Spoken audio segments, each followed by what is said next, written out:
Student welcome to net crackers. मैं अनुराग शर्मा इस channel पे आप सभी का स्वागत करता हूं। स्टूडेंट साल 2013 से मैं यूजीसी नेट एग्जाम के लिए पढ़ा रहा हूं और बच्चों के साथ जुड़ा हुआ हूं।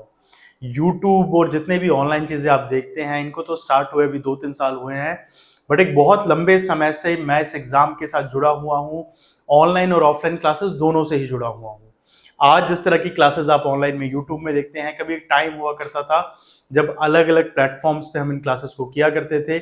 उस समय कई बार ऑनलाइन सेशन ऐसे हुआ करते थे जहां पर उस समय स्काइप वगैरह बहुत सारे सॉफ्टवेयर थे जिनका इस्तेमाल किया जाता था, बट अब काफी डिजिटलाइजेशन बढ़ चुका है।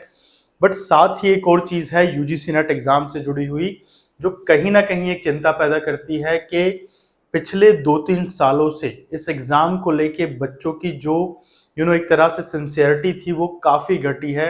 वो बच्चे जो इस एग्जाम को देना चाहते हैं, एक एकेडमिक करियर को देखना चाहते हैं, वो इस अनशेड्यूल्ड होती हुई चीजों से काफी डिस्टर्ब है। ऑन टाइम एग्जाम का ना होना, उसके बाद कभी फॉर्म आने में डिले होना, कभी डेट शीट का चेंज हो जाना, कभी रिजल्ट का आगे बढ़ जाना, इस तरह की चीजें कहीं ना कहीं स्टूडेंट्स को डिस्टर्ब करती हैं। अगर हम प्रीवियस एग्जाम्स की बात करें, उसकी कंपैरिजन में इस बार देखें तो 6 लाख बच्चों ने फॉर्म भरा और सिर्फ 4 लाख बच्चे ही एग्जाम देने गए। कहीं ना कहीं एक बड़ा रीजन ये भी हो सकता है कि अब कई स्टूडेंट ऐसे हैं जो जिनको लगता है कि प्रिपरेशन करने बैठेंगे, पता नहीं एग्जाम कब होगा, टाइम पे होगा या नहीं होगा। एक टाइम था जब यूजीसी एग्जाम को कंडक्ट कराया करता था 28 जून 28 दिसंबर, या आप कह सकते हो last Sunday of June and last Sunday of December exam on time conduct होता था और ऑफलाइन मोड में होता था। और इसके बाद सीबीएसई के हाथ में एग्जाम आया, तब थोड़ी सी अनसर्टेनिटी हम लोगों ने देखी।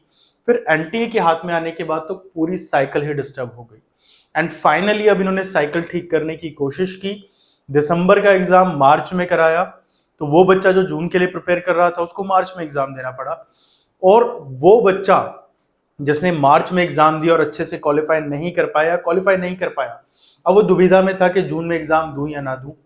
तो उसका रिजल्ट आप देखिए, 6 लाख बच्चों ने ही फॉर्म भरा और सिर्फ 4 लाख बच्चे ही एग्जाम देने गए।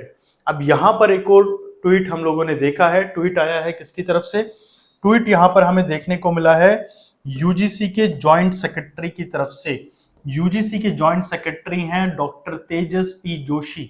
डॉक्टर तेजस पी जोशी का एक ट्वीट आया है जिसमें उन्होंने कहा है कि जो जून 2023 का एग्जाम हुआ है इसकी आंसर की फर्स्ट वीक ऑफ जुलाई में आएगी। अब तक हम ये एक्सपेक्ट करके चल रहे थे कि जो आंसर की हैं वो 30 जून तक आ जाएंगी और इसके बाद हमारा रिजल्ट भी 15 जुलाई तक अनाउंस हो जाएगा। बट अब यहां लग रहा है कि डिले होगा। ऑफ कोर्स आंसर की देर में आ रही है तो रिजल्ट में भी डिले हो सकता है, बट हम ये मान के चलेंगे कि एनटीए और यूजीसी के जो एफर्ट हैं, अगर वो सही है, सही में साइकिल ठीक होनी है और ठीक करना चाहते हैं, तो रिजल्ट का जो टाइम है वो वही रहेगा। 15 जुलाई से लेके मैक्सिमम 20 जुलाई तक आपका रिजल्ट अनाउंस हो जाना चाहिए। वहीं अगर आंसर की बात की जाए तो हो सकता है कि थोड़ा सा डिले भी और हो जाए। बट हाँ, इस बार हम पूरी तरह से यूजीसी को भी ब्लेम नहीं कर सकते, क्योंकि कोई स्पेक्यूलेशंस थी सिर्फ हमारी कि 30 जून तक आ जाएगा, वो भी लास्ट एग्जाम जो रहे उनके बेसिस पे कि किस तरह एंटी आंसर की कब तक देता है, 1 वीक का राउंड टाइम लेता है।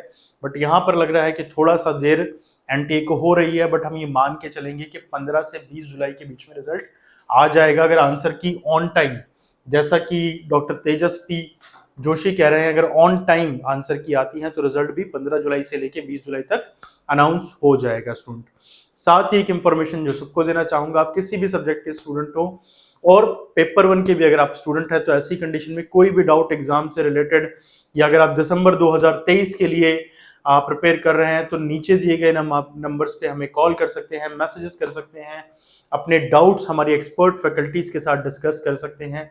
आपका सब्जेक्ट कुछ भी हो, आप हमें कॉल या मैसेजेस करके अपने सभी डाउट इस एग्जाम से रिलेटेड पूछ सकते हैं।